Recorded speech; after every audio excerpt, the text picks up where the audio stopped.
Welcome to Garden Wise Adventures. My name is Malie, and today is one of the most exciting videos I ever get to make. Right now, I'm at my daughter's home. Now, she does not want to be on the video, so we're not going to show her because I want to be invited back. Yeah, I love her a lot, but I have to tell you, when I was a new mom, actually even before I was a mom, before I ever had kids, I wanted to make sure I had gardens so my kids knew where their food came from. And so all the way through my kids' childhood, we gardened. I gardened when they were really little. They ran through the garden and harvested things. And then as they were growing up, they each had their own garden beds with varying degrees of interest. Most of it was not a lot of interest. But my daughter is 27 right now. You're 27, right? 26. Okay, my daughter's 26 right now. And last year she discovered the love of gardening. An absolute love, and she is doing amazing stuff, and we're going to show you everything that she's doing.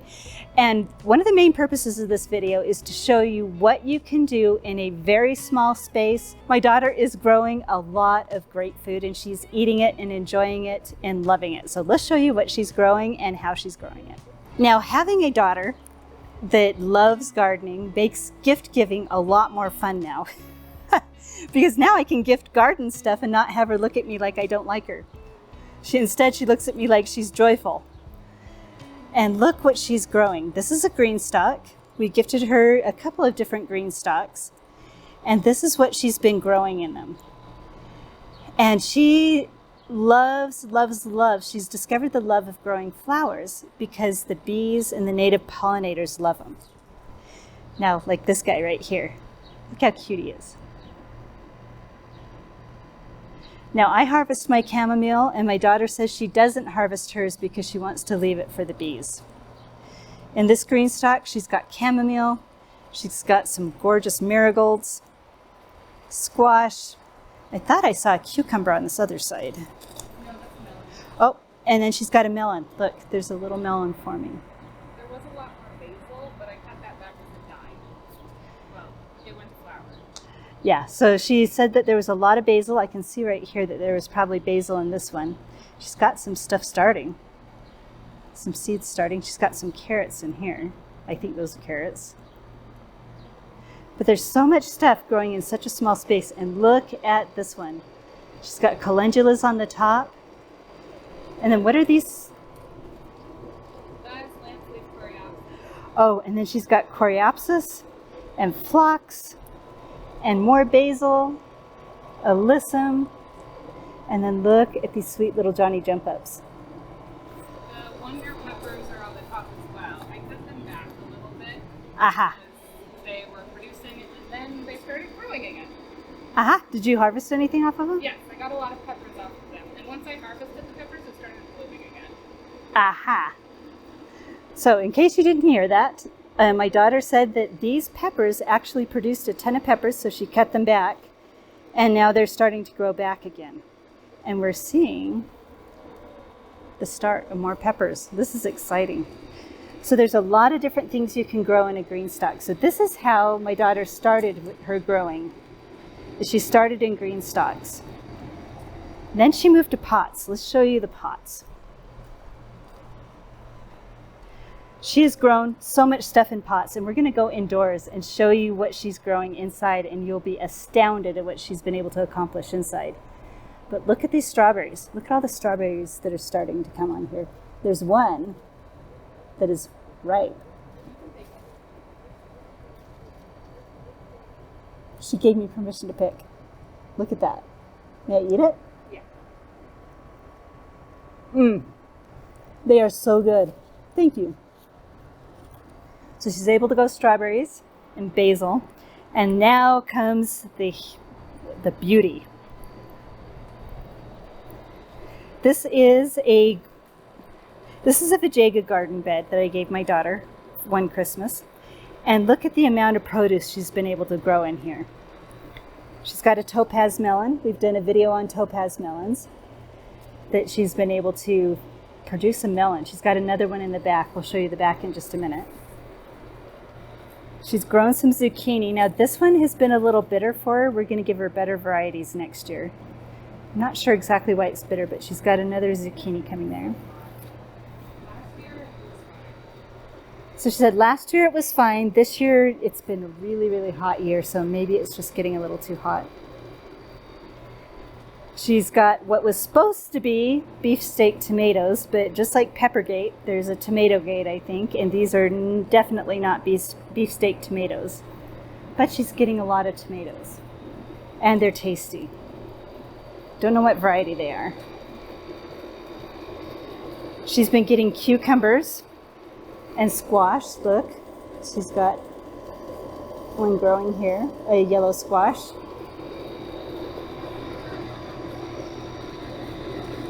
And they are so good.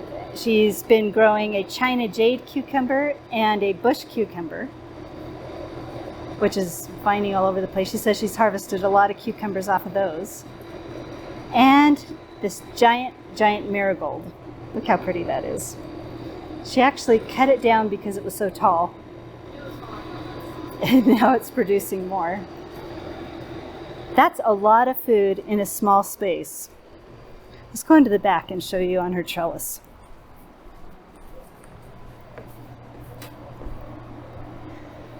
So this is just a little baby gate. She was using it to keep, they have some dogs, and she was using it to keep the dogs out of the garden bed, but this has been a perfect trellis.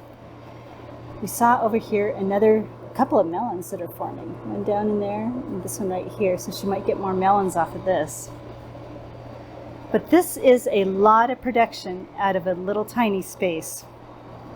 So I asked my daughter what makes the most difference in her growing, and she said fertilizer, water, and sun. So if you fertilize correctly, especially in the pots and the containers that she's growing in, fertilize correctly, water correctly, and have the right amount of sun, and that will give you the kind of production she's giving.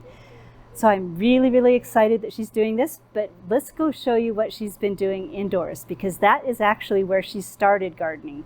She started gardening indoors, and let me show you what she is eating, what she is producing and eating from her indoor gardens. So now we're indoors, and we're just going to show you the gardening space. But this is where my daughter started her gardening saga, and this was last year, right? Yes. Last year, and she started out with micro dwarf tomatoes. Now these were started by seed. This is a, did you say orange hat? One of them, I forgot. I can't remember which one, but I gave her several seeds. We've got orange hat and Chibiku, and this one for sure. Look at the color on these. This is definitely the ink spot. Beautiful, beautiful tomatoes. That was started by seed. But do you mind telling your saga a little loud so that they can hear it on the microphone? Well, I just thought it would be fun to see if you could propagate stuff. So I started clippings and put them in little glasses, and then they started growing roots. And I thought it was just so much fun that I wanted to see how many times you could propagate a single tomato. So it died after about 7 generations of propagation. 7 generations of propagation. So she would just she would just clip the ends off the, some of the branches, like, let's say, clip these ones off. Yeah, so little growths like that, she would cut them off, stick them in a glass of water, root them, plant them in pots like this. 7 generations. That's fun. I love that. Now this is really exciting because I've never accomplished this. Look what she is harvesting indoors. So how many pea pods would you say you've harvested? 15 or so. Grown in a pot under grow lights on a net, and she's got flowers and pods everywhere. This is incredible. So is there 3 pots of peas? 3 pots of peas, and there are 4 pea plants per pot. That is amazing. So in a really tiny space indoors, I've seen her grow peppers in here. Yep. You've grown peas, tomatoes. Anything else? Well, this is where I start my seeds too. Yeah, so seeds starting. So this is just a little middle rack. She's got her fan. She's got her watering stuff, the grow lights, and it works beautifully. I love it. So that is it. I just wanted to show you what my daughter's been able to accomplish in a really small area. So if you're nervous or live in an apartment or don't have a large yard, there's so much stuff you can grow. And my daughter, how many days a month would you say you are able to eat things out of your garden? 10 or 12 days a month, something that she has grown herself from her own garden. And any thoughts that you would like to add? That makes me happy. She says she's thankful. I don't know if you can hear because of the air conditioning unit, but she says she's grateful that she was taught how to grow plants when she was young, and that just makes my heart feel so happy. Because you never know as a parent. A lot of times kids don't like gardening, and you wonder if it's ever going to last in their hearts. So anyway, I hope this was helpful to you. If it was helpful, I hope you like, subscribe, share it with your friends. Go grow something, even if it's in one little pot inside your house, and have a wonderful garden adventure.